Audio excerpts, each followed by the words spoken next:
Education is not just about going to school and getting a degree. It's about widening your knowledge and absorbing the truth about life. It is because of these wise words of Shakuntala Devi that my group and I answer the following question. What is the impact of zero-tolerance policies on public education? The school-to-prison pipeline is a phenomenon that has recently been noticed, linking school dropouts and low school attendance directly to the imprisonment of students. Zero-tolerance policies are punishments based on the idea that there is no room for bad behavior of any kind in school. One strike and you're out. CLED students are culturally, linguistically, and economically diverse students. So, I'm going to talk about the first problem of school-to-prison pipelines, zero-tolerance policies. School-to-prison pipelines are actually directly caused by zero-tolerance policies.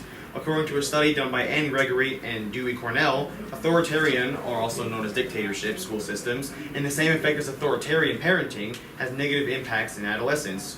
Quote, adolescents with authoritarian parents reported low social competence and high psychological stress. These findings held across many racial, ethnic, and socioeconomic groups. This evidence explains many things for us. First, authoritarian dictatorships in any circumstance, whether it be within households or in the public education system, have been proven to be mentally deteriorating to many children coming from many different backgrounds. This not only worsens the mental behavior of our students, but makes it more likely to cause trouble in the future, which ties perfectly to our question. And many of these school systems with this dictatorship type of rule, rather than an authoritative type of rule, where punishment is justified and explained, with the set of dictatorial rules that are in place in many public schools, punishment is very likely. In another article done by Deborah Payne and Tanet Rocco, they show how many students are not in school due to punishment. The numbers they reveal are indeed quite shocking. Nearly 50% of black males in the school system have been suspended at least one point in their school career. That is time wasted outside of school when instead they should be pursuing their education inside of a classroom. These students are the future of our world and want to be educated in the field they are interested in to benefit the future generations to come. Imagine if people like Martin Luther King Jr. never received an education, or Barack Obama, or Nikola Tesla, simply because they weren't in school enough to receive an education. As you can see here,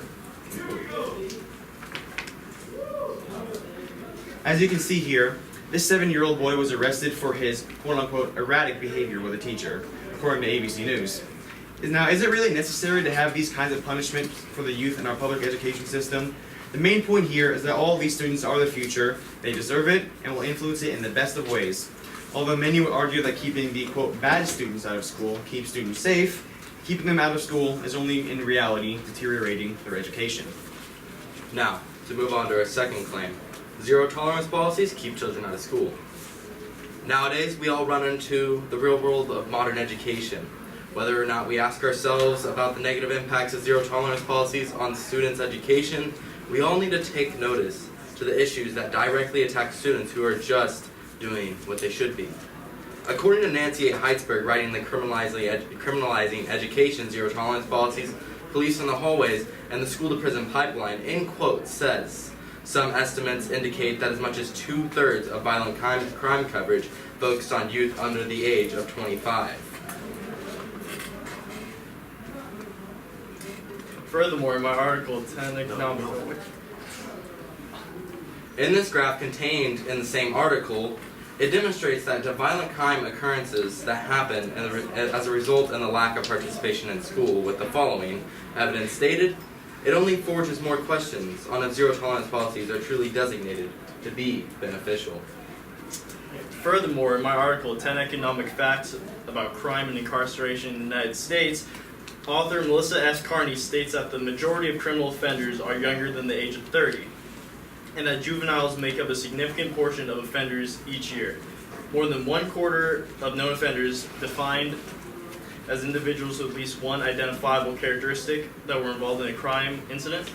Whether or not an arrest were made were individuals 11 to 20. And an additional 34% were ages 21 to 30. All the other individuals composed fewer than 40% of offenders.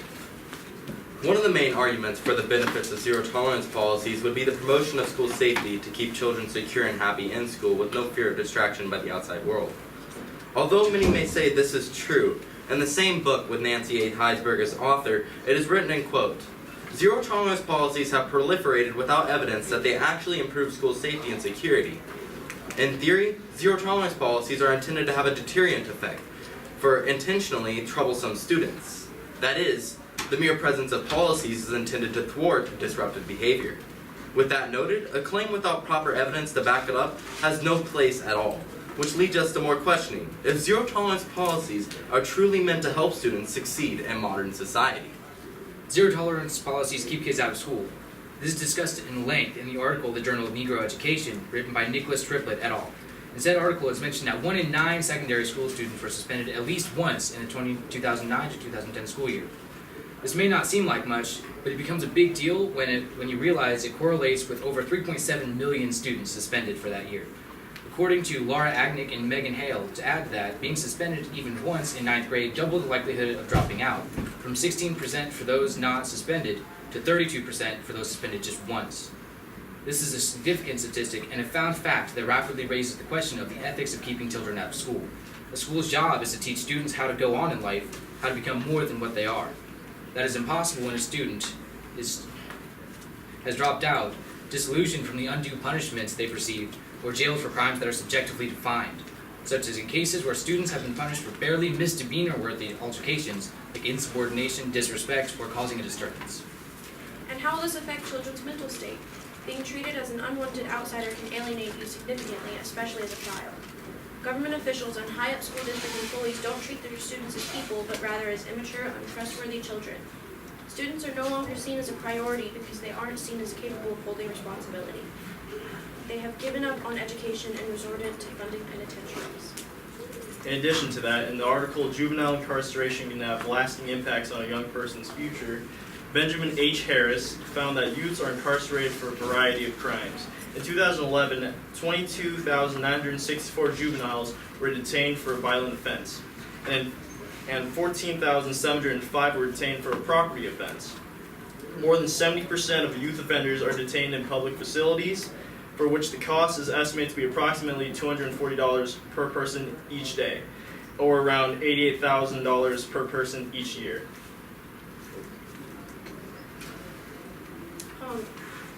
Diagnosing the Schools to Prison Pipeline, Maximum Security, Minimum Learning by Rose Braz and Aisha Williams delves deeply into the issue that the largest prison expansion plan proved right. The worst part... This is the main office. I need Intisar to D5 for dismissal. Thanks. Thank you. Continue. The worst part is that this is just the beginning. Prison operating costs and miscellaneous and unexpected funding issues will cause this price tag to shoot up exponentially. According to the California Teachers Association's John Hine, I don't know what happened to the governor who said that education was his first, second, and third priorities. Maybe now he is the governor who believes corrections is his first, second, and third priorities. These children have been all but abandoned by their own leaders. To make things worse, it's been found that zero tolerance policies disproportionately target CLED students, that's culturally, linguistically, economically diverse students. And it's a well-documented fact. According to a study written by Nicholas Triplett, 50% of black students reported that they had been suspended or expelled, compared to 20% of white students. To put this into perspective, in a study of 3,587 African American students in schools, black males were suspended a total of 3,714 school days during the course of one academic school year, and correlated this loss of classroom time with lower proficiency on standardized test scores in reading, science, math, and writing. This is an issue applying to not only black students, but all CLED students, most all minorities and low-income areas. People often argue how there is little racial prejudice in zero-tolerance policies, but the statistics show otherwise. In an article by Deborah Payne and Jeanette Rocco, they explore the suspension, expulsion, and dropout rates of students across white, black, and Hispanic groups. In the same article, they explained how these school discipline practices are increasing the chances of students getting caught up in the school-to-prison pipeline, especially for black students. As you can see, the rates of black students being incarcerated are much higher compared to both white and Hispanic people combined. These findings are troubling and raise the question as to why it's fair that minority students, even if they make up a majority of the school, are disproportionately affected by zero-tolerance policies. In this era where fear and concern plague our great nation, the children of today are being robbed of the education they so rightly need and the education they so rightly deserve. Zero-tolerance policies affect not only the children who attend school, but everything else that relates towards it. The No Child Left Behind Act of 2001 was a U.S. act of Congress that provided provisions applying to disadvantaged students. It supported standards-based education reform based upon the premise that setting high standards and establishing measurable goals could improve individual outcomes in education. This act required states to develop assessments in basic skills. To receive federal school funding, states had to give these assessments to all students at select grade levels. According to Judah Shept, quote, due to pressure from the No Child Left Behind Act, schools inevitably push out problem students who distract others or whose scores would drive down a given school's aggregate scores. The No Child Left Behind Act extended zero tolerance policies beyond disciplinary infractions into the realm of actual educational performance. And so the question arises, are zero tolerance policies really the way to go to improve the safety and educational progression of our students? The New York City Police Department School Safety Division is larger than the entire police forces of several large cities, including Boston, Detroit, the entire District of Columbia, and Las Vegas. Though the growth of the police and schools in the form of SROS has led to the increasing numbers of arrest and criminal charges, there have not been any significant changes in safety. However, this is not a lost cause. The issue with zero tolerance policies is major, but hasn't merely reached its potential detrimental end results. We can still fix this. After all of our extensive research on this subject, we have pinpointed 3 major solutions that we as a society could and should employ. The first of these solutions to this issue is to specify in the law what actions can actually be punished by schools, such as weapon or drug possession, fighting or endangering students, instead of simply insubordination or, quote, causing a disturbance. Objective problems that actually deem punishment. Our second solution is to revise policies to rehabilitate instead of punish. The third solution is to finally purge the subconscious biased thoughts teachers and government officials have against blood students. Our first solution is as follows. Issues begin to arise as students are falsely punished with a felony for something so little. A solution for zero tolerance policy should be in the change in for punishments for certain actions carried out by students. For example, many stories told by students are overwhelming when you figure out the sentence that they could have occurred. Nancy H. Heitzberg wrote many of these disaster stories in a writing of criminalizing education. One of the moments captured by Nancy goes as follows. 2 10-year-old boys from Arlington, Virginia were suspended for 3 days for putting soapy water in a teacher's drink. The boys were charged with a felony that carried a maximum sentence of 20 years and were formally processed through the juvenile justice system before the case was dismissed months later. With that said, it seems like this is the best way to correct things to the best of our ability without causing more damage towards these students. Our second solution is to revise policies so that they're not so much punishing a student, like suspending them or dispensing lunch detentions, and more rehabilitating, like talking to a counselor, finding reasons for whatever action they have done that is against policy. Quote, hair trigger policies that remove students from the classroom and take kids away from their teachers, school counselors, and staff at the very moment they could use guidance and mentoring of adults, says that. Just as well, finding and understanding for the endeavors of younger children, especially in the case of minor incidents such as truancy, fights, or causing disturbances, which may involve circumstances out of a student's control. Our third solution is that the issues that school leaders have with blood students are mostly subconscious. People don't even realize that they are disproportionately targeting these students, thus forcing them to realize their racial and cultural biases and potentially fix these issues going into the future.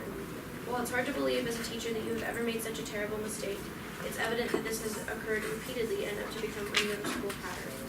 According to Sean Nicholson et al., the relative rate of black versus white out-of-school suspensions, even after being purged of the influence of environmental predictors, is positively and significantly related to relative referral rates into the juvenile justice system.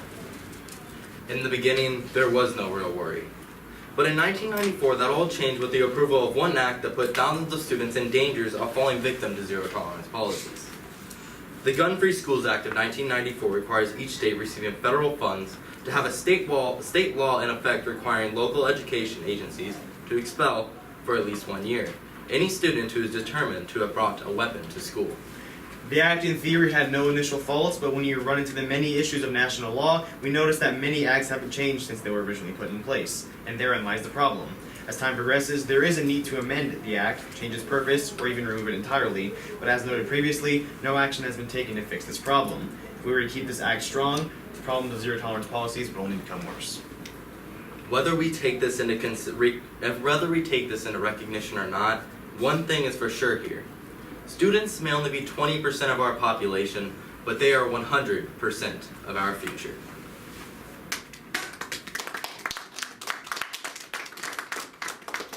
Okay, so the question and answer session is also recorded, right? And it's part of the grades. So here we go. Michael, Yes. describe how the content of the team presentation was changed as a result of group conversations. Can you repeat the question again? How was the content of the presentation changed as a result of your conversations?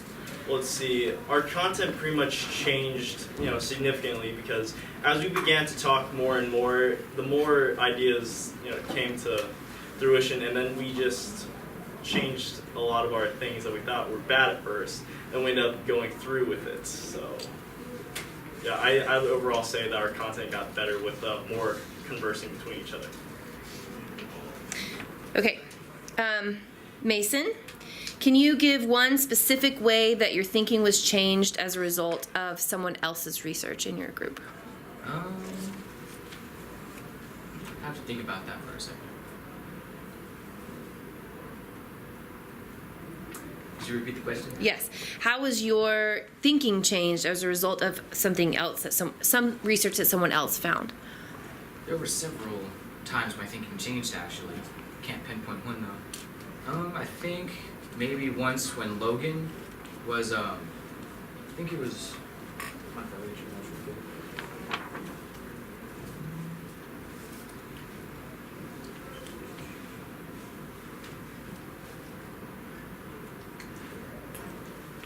I can't come up with a specific one.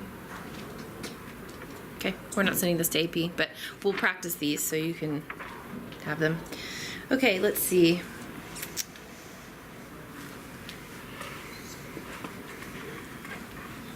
Rayaan, what is a way in which your team's resolution makes you think differently about your individual research through your lens? Well, my lens is a futuristic lens, and basically the whole point of connecting this with a futuristic lens is that students really are the future, and having zero tolerance policies in place and having all these students getting arrested, losing their education, and etc. really is debilitating towards our future. And the research that shows, like, for example, how much kids are actually out of school because they were suspended, like earlier I put a statistic saying how like nearly half of all black males have been suspended at least once in their grades 6 through 12, and that's really debilitating because you're depriving students of their education and the future that they so rightly deserve. And like as Logan also stated earlier, they are 100% of our future. And really, if there are less educated individuals that are in the future generations to come, then it's debilitating society as a whole. Alexa, in what way did you improve your ability to work with a group as a result of this project? Well, we kind of butted heads a lot, and it forced us to see each other's points as valid instead of just, kind of bulldozing over each other and saying, well, I don't like that, so I'm going to do this. We kind of were forced to work together and kind of put our brains together to come up with something unified instead of, a whole bunch of different projects put together. Okay, good. Logan, what was the strongest counter-argument to the solution or conclusion that you identified? Wow. Okay, so I think the strongest counter argument that actually came up was probably the thought of zero tolerance policies actually working in the past or being implemented in the past to change things. Although they did work in the past, the counter argument was very, very strong. And it was hard to kind of actually pinpoint a certain point in time where they were first conducted and then also bringing it into the future and then changing the alteration of it and trying to figure out how it's affected us now compared to back then. So the alteration between future modern education and past education is extremely differentiated. So it's just kind of hard to indicate how it's actually benefited throughout the past, even though it's worked in the past. Okay, good job. Thank you.